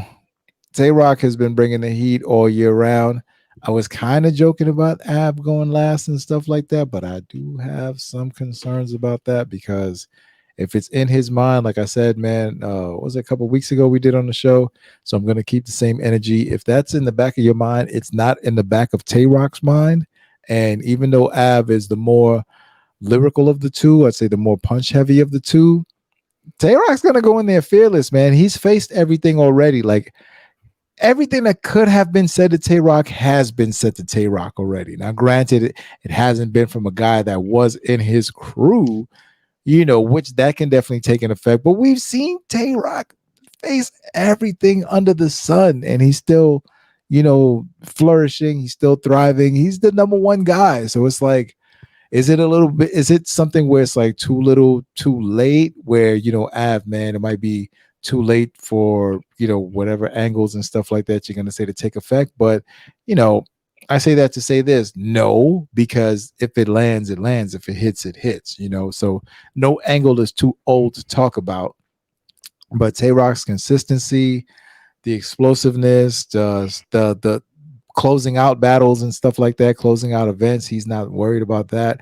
Although, I mean, he has faced a couple of, the Miss Hustle battle when he went last. It was kind of like, I had Miss Hustle winning. The Snake Eyes battle, it was, I had Snake Eyes winning, more competitive than I thought it was going to be. So it's not like I don't think Av can't win this battle. I'd be a fool to say that Av cannot win this battle. He can clearly take this battle. But just the thought of him being nervous, of him not wanting to go last and all that stuff just makes me go, man, Tay Roc 2-1. Close battle, though. Close battle. I saw a tweet from Tay Roc. I think he's like a quote tweeting a fan talking about, oh, what if they go too late in the night? They'll be tired. And then Tay Roc's response to it was, oh, they're going to wake up for me. Like they're going to wake up for me. And when he said that, I was like, that's the mindset to have, you know what I'm saying? And that mindset alone, obviously Tay Roc and Hollow Da Don have the most Summer Madness headliners. They both got 4 apiece. Right. And this is Tay Roc's 9th trip to Summer Madness, tied for the most with Calico. They both got 9 apiece. So he's headlined damn near almost half of the Summer Madness appearances he's been on. And he has no problem going late, lasting the night. Bunch more main events away from Summer Madness. Well, has no problem going late, lasting the night. And when Av kind of expressed his concern with that, it also made all of us concerned because it's like, this is the moment where you would want to embrace the card being built around you. This is your card. I do feel like I want to steal this from Jay Black. The person that doesn't take the gloves off loses his battle because they've constantly said this won't be a personal battle. This is just one that they know can be very competitive and very good for the fans, but there's a lot to talk about there still. There's a lot to talk about between you guys being in Cave Gang together, Av going to EFB. There's a lot of dialogue there that needs to be kind of tapped into, and I'm looking forward to see who kind of takes the gloves off first in this battle. It's giving me a little reminiscence of Surf and JC headlining Summer Madness last year, where it's like, obviously JC had a lot more momentum going into the battle than Av did right now, but like this was a moment for JC to change the cornerstone of his legacy. You know what I'm saying? Like, you got this thing about the domino effect, not to reminisce too much, but like, he won the tournament. He was probably a leading Cody contender. And if he has a debatable with Surf where he just doesn't get blown out the water, like, he probably gets an Aver battle somewhere down the line. Lux was on the stage, wanted to see how he was going to do for that battle.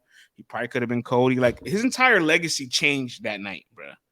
Like, I feel like the window of like whatever we wanted to have for his greatness just like closed. You know what I'm saying? It's like, damn, bro. And so with Av, shut.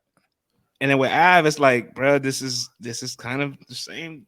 This is kind of the same deal. You know what I'm saying? Like, I'm a little nervous for Avenue. I'm not gonna lie. Oh, man. No. Listen, I say this. I might walk away first watch going Tay Roc. But I don't know. I think like once you start peeling the layers of the bars and stuff like that, think there's definitely going to be a case for Av, but it's going to be one of these all things inclusives. Battle rap is not a la carte. It's like, yo, you gotta get everything. You know what I'm saying? This comes with this, that, and that, and the drink. So if you don't got this, that, and that, and the drink, then hey, man, if all you got is the ribs, then yeah, man, the ribs are fantastic. But what about that stuffed baked potato over there? You know what I'm saying? What about that? Sweet iced tea, you know what I'm saying? What about that mac and cheese, So it's like you got to provide all of that when you're battling. So Av is a specialist, man. But he does have a couple of special things that he does do. We know that the punches are one, but he's been in his grown man, big uncle gonna talk to you vibe. And if there's anyone that you can give a big uncle talking to, you know what I'm saying? That's true. That's true. And it's one of them guys, right? And I do feel like as a big stage performer, he doesn't get enough credit sometimes for how good he is on a big stage. You know what I'm saying? I said it before we had to talk. Look, I feel like he's real dynamic because people label him as like a little bit dull or boring, but he's not that. I feel like he knows how to work a stage. He knows how to make sure to condense his material so that it's digestible for a stage. He has big time bodies on some Madness Gnome cards. Like I've seen him be very successful in this spot, so I shouldn't be as skeptical and nervous as I am. But strictly off of that whole I don't want to go last thing, it's just like, all right, well, guess what, sir? You probably are gonna go last, and we got 7 battles. It might be a long night. Because then I gotta wonder, like, yo, is he gonna be able to stay away from the booze all night long? You know what I'm saying? Like, you start that drinking because we know, Av like to sip. You know what I'm saying? So sometimes, man, I wait until the end of the night, bro. Oh, I do think he realized what's at stake here. So I'm not expecting him to have a bad performance, but no. What I'm saying is, it's like now there's all these other things surrounding the battle that he now has to pay attention to, that he has to, abstain from. Like, if he's gonna. Well, let me not even say that, because Av might be a person who could drink a whole fifth of Hennessy and perform a perfectly good show. I don't know. You know what I'm saying? Well, I'm just saying, man, big fellas be up there. You gotta take your time, pace yourself, man. 7 battles in a night. It's a long night, bro. Houston is hot as hell too, man. So I can tell you this, man. If people like, I don't say this to diminish him, because I'm just saying at the time Swamp was not yet top tier. It was Summer Madness debut. Somebody like Swamp, who was still learning everything, can figure out how to snatch back momentum from Rock. Somebody like Av, who is well experienced, even though he has been on Summer Madness for 5 years, but he's been on it a handful of times, or a few times, I should say.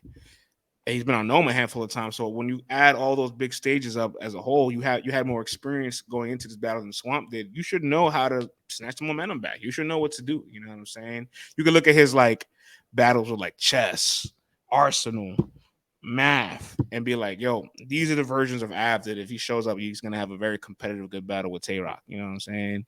But then you look at battles like the K-Shine battle, real late in the evening. Yeah, we would. Amazon is a funky venue, so I won't hold it against him too much. But the point is, like, could that happen? It's not out the realm of possibility. That's the thing, man. I gotta. It's the energy factor. That's the only thing that makes me lean more towards Rock in this battle, man. The energy factor, and I just don't know how to call that, so I gotta go with the sure thing, man. But like I said, that's not to say that Av cannot win this battle by any means necessary. But I'm rooting for Av, man. I'm gonna pick Rock, but I'm rooting for Av because I do feel like this is one of those battles where it changes the way we view your career. You know what I'm saying? So like, and that's all we want for Av, man. We just want that breakthrough, yo. Again, that breakthrough again. That's all. You know, in your career, I'm sorry. Go ahead, Franz. I just hate to see like sometimes when like his peers like, what have you done? Who have you killed? What is this like? He's got to kill against Arsenal and Math, right? Like these are people you revere highly. Verb, Hollow, Daylight. Those are your peers, right? Those are people that you consider in your wheelhouse, right? He smoked them. Yeah, sometimes you just got to get through, plateaus in your career. Like, you go from unknown sensation to, oh, who is this guy? To, oh, this guy is unstoppable. To, oh, this guy is caught up in some, internet battle rap scandal with taking bars or whatever. To now it's like your name is soiled. To now it's like, oh man, does he even rock big stages? Then oh snap, he just blew Arsenal out of the water on the stage. And then it's like, all right, well, where he at? Now it's like, okay, well, here's this TAY ROC battle. And this can now, full circle once again. Like, damn, we forgot, Av was Av. Like, why did we forget? Why don't we know? Why isn't he on more of these things? So it's like, it's right there for him, man. And he's got all the talent to do it, So Av, man, Av, gotta Av it up, player. You have to Av it up, player. This is start. I don't know, man. Do the cardio, get on the elliptical. Wake up early, man. Drink your ginseng tea. Like, do what you need to do, man. Practice late at night. Like, become sleep deprived for a while. Like, just Av, come on, bro. Come on, man. You gotta do it, bro. You got to, man. You see what it did for Rex, man. You know what I'm saying? Rex is like, yo, I'm not going to be tired. I'm going to make sure everything is all good. And you see what Rex did versus Big K. So come on, big dog. Like, let's do this, man. Make this a classic. Make this a classic. Let's close off our some men's predictions with this. Wait. Okay, go ahead. What are you going to say? No, there's one more topic, but let's close this out and then I'll bring up the topic next. Okay. I already used the Streets Need a Body card. I want to see if Twork, can handle that assignment. Task, whatever, Vlad. This is on you at this point, man. I didn't say anything anymore. All right. Do you have a body watch? Do you have anybody on body alert? I ain't gonna lie to you. Since we streets need a body and we know DNA is in the power universe, I'm from Brooklyn. Jerry Wess is from Brooklyn. So I would love, not that I would love nothing else but that, but if it was to happen as a Brooklyn kid, it would make me proud that Jerry Wess was the one to do that. You know what I'm saying? Only because it would just be like a complete 180 because DNA is in the power universe. So that's, it would just make it for a good battle rap story. I got nothing against, DNA and nothing like that. Don't put me on the blacklist. You know what I'm saying? Like, so, but that would be kind of fire. That would be kind of ironic. Who do you think will have performance of the night? This is tricky. Let me ask Twitter that too. That's a good question. Performance. There's so many people, man, on this card. Yikes. Damn, man. No, right? It's a tough one. That is a tough one, man. Because you just never know, like, whose night is going to be. You know what I'm saying? I don't want to just pick, like, oh, Twork, because Twork is just so explosive on the stage. But I don't know. I got to think about that one some more. You got someone off the top? Well, obviously, if I'm rooting for the Streets Need a Body, I'm rooting for Twork to also have a dynamic performance. Right. Yeah, so like it kind of has to match. Hand in hand. But if it's not him, damn. Right, because these matchups are kind of evenly matched, so it's like you can see both people doing well and stuff like that, but it's a tough one. Yeah, if it's not him, I'm gonna pick. Damn, man, I don't know. Yeah, there you go. But yo, man, all right, so I might as well just double down. I'm picking body tonight and my performance tonight. Ooh, you ain't playing, man. You ain't playing. Yeah. URL TV. They dropped the battle on YouTube, friends. Yeah, they did. The people without the app are now happy. They're like, what is this? I haven't seen this notification in a long time.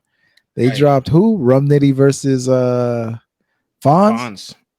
Correct. Smart move. Both guys on Summer Madness. You might as well drop that battle, right? Might as well, bro. Yeah, if I'm URL, I'm dropping everybody else on the cards battles. Like later for everybody. If you ain't on this card, I'm sorry, man. You ain't getting on YouTube this week. It ain't happening. I think that makes the most sense. Everybody that's on the card should be the ones getting the promotion right now. Absolutely. Love to see if Pat Stay Real Sikh makes it there. Even though Beat Out and Saga's not involved with this card, that's the only audible I'll call for. So, man, stick to the business, URL. Stick to the business. You are now in the business of selling app subscriptions, all right? You need to sell the people who are going to be on this app and who are going to be on this Summer Madness card. Keep feeding them with that. Hey, I hear that. I hear I that. love how, but you know what's crazy? Being that we got the app, it's like these things dropping on YouTube. I guess it's good for the people that don't have it because now they're like, oh snap, like battle raps around and stuff like that. So I Right. guess I'm like, all these other leagues are on YouTube. Like, did you stop watching battle rap once URL went away? Like, what happened? Don't get me started, man. Don't get me started. I don't know. We talked about this for a whole quarter of the year, and it was the Loose as most. a goose, don't get me started. Loose as a goose, don't get me started. Oh no, bro. I'm watching these battle rappers like they're so happy and stuff, and they're like, people are just going. I didn't know you still battled. I haven't seen a battle in so long. I'm like, there's every other league that's out there, man. It just goes to show you that URL, man, still has that cultural chokehold, man. France, I was watching a DJ Academics clip, and this dude was breaking down Charlemagne the God versus Larry Elders and all that. And he was breaking down how Larry Elders was just like destroying Charlemagne in the debate. And he goes, this is a 3-0 in the URL category. And I go, damn, son, URL ain't been on YouTube in 4 years.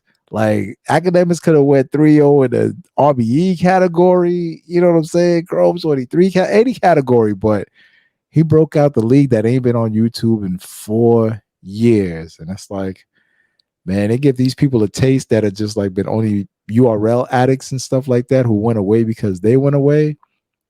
Let's open up the door to slang some more subscriptions, man. But URL, man, you can't be giving these people a taste and then taking it away.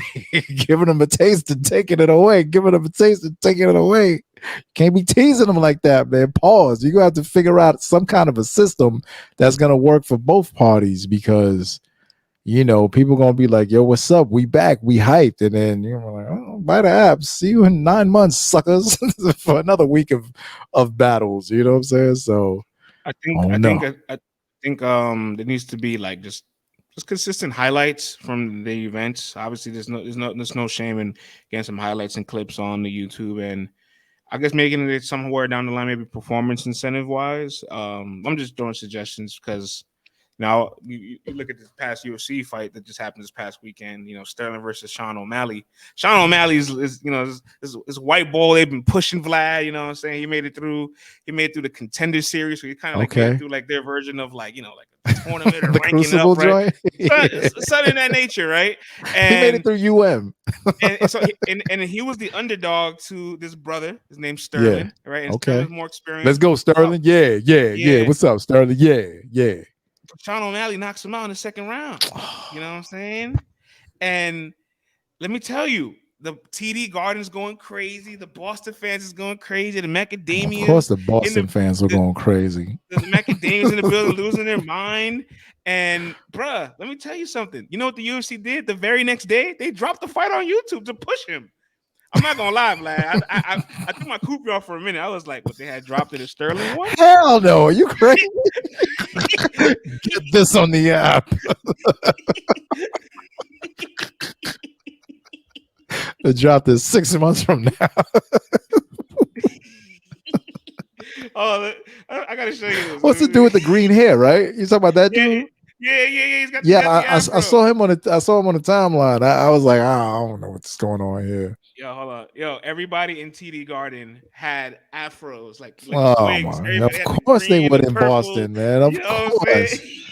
Boston's notorious for that, man.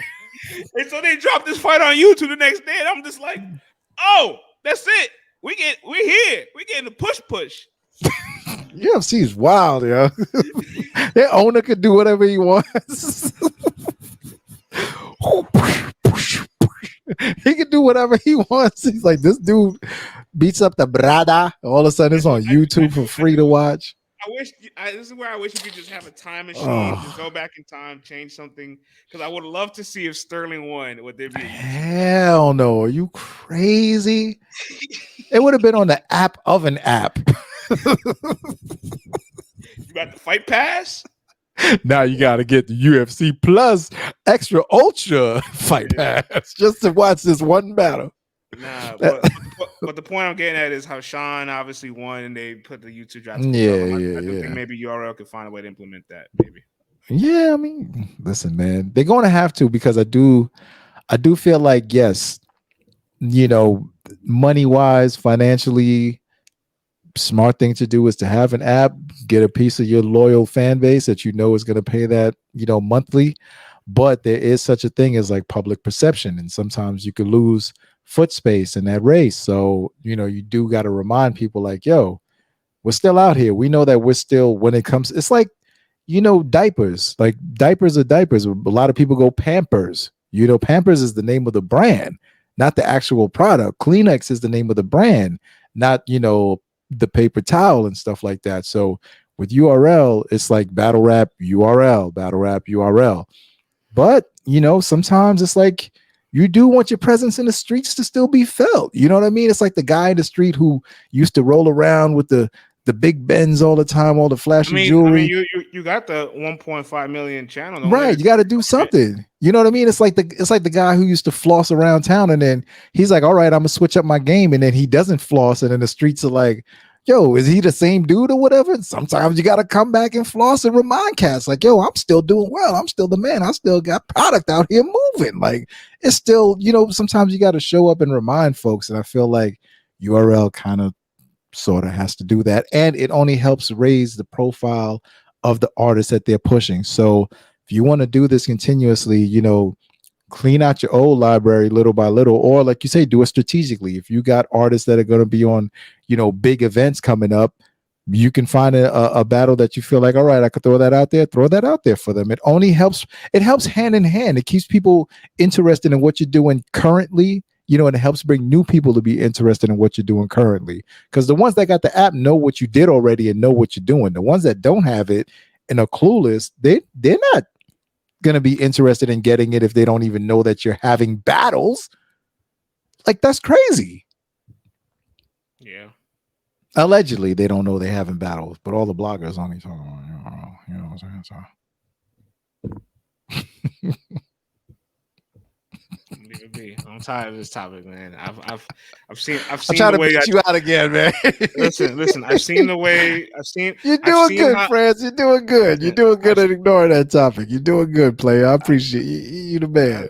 I've seen how the media treats YouTube drops from everywhere else, and that's your silence speaks louder than your words. You know what I'm saying? You not covering battles that drop from other leagues speaks louder than me than you constantly talking about this league not dropping battles.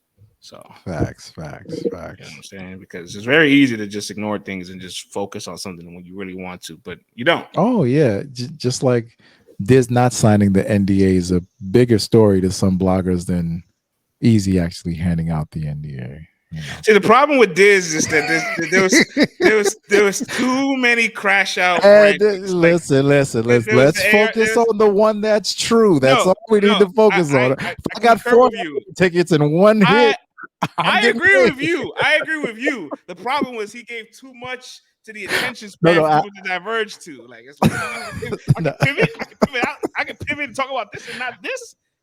He did give them an out, you know, but I mean, to spin it as he never signed it, he wasn't restricted to the dude actually gave it to him. It's kind of crazy. So keep an eye out on media and how things are presented. You know what I'm saying? Are they presenting you and letting you make your decision? Yeah, and full circle to end the pod. We can read, y'all. All right, we can read. Like, you know what I'm saying? I had somebody, you know, like. When the Ehive attacks you, it's just crazy because it's like, yo, you know, we were supporting him before y'all existed, right? Right. You know he was on the show. You know what I'm saying? Early. We have like 3-4 stories published about just his artistry on the website. So you know what I'm saying? Obviously, he's a tremendous talent. I'm always gonna respect him as a talent, but like some of the things he does is a little bit questionable. But his fans are becoming insufferable. And they just willingly defend with no regard. And sometimes you even go to some of these profiles and the account's been made July 2023. It's like, all right, bro, you just made this to be here complaining in corn cobbing. You know, I had somebody with a Dominican flag in their name talking about, oh no, el presidente de hija. Like, I was like, yo, get off your knees, man. Whoa. What? Yeah, I'm talking about you. And I had somebody else. Then I heard somebody else was like, confidentiality clauses and NDAs are the exact same thing. Look at this screenshot of the definitions of the two. They sent me a screenshot of the two definitions, and they both were different. Somebody was like, not you sending a screenshot describing how they're different, you calling them the same. And it's just like, all right, bro. Like, God. Yeah, I ain't afraid of y'all like that. I ain't afraid of the E-Hive. That's all I'm saying. Like, you know what I'm saying? No, man, it can't be, man. This is crazy. But oh man, but yeah, man, Summer Madness is this Sunday. So tune in on Caffeine. You guys can unlock that. So unlock that. Watch it because we will be recapping it. It's about to get crazy. So I'm really looking forward to it. It's going to be a stupid battle rap weekend. I mean, it is on a Sunday, so adjust your body, adjust your clocks. All right. React accordingly. Okay. Behave yourselves, man. Don't crash out too early and miss the event. Expect a Tuesday pod because the day after event is for all the reports. That Monday is going to be a whole bunch of what's going on in these streets. What's the post game? I appreciate you giving them the heads up, man. We're sorry, guys. I don't know.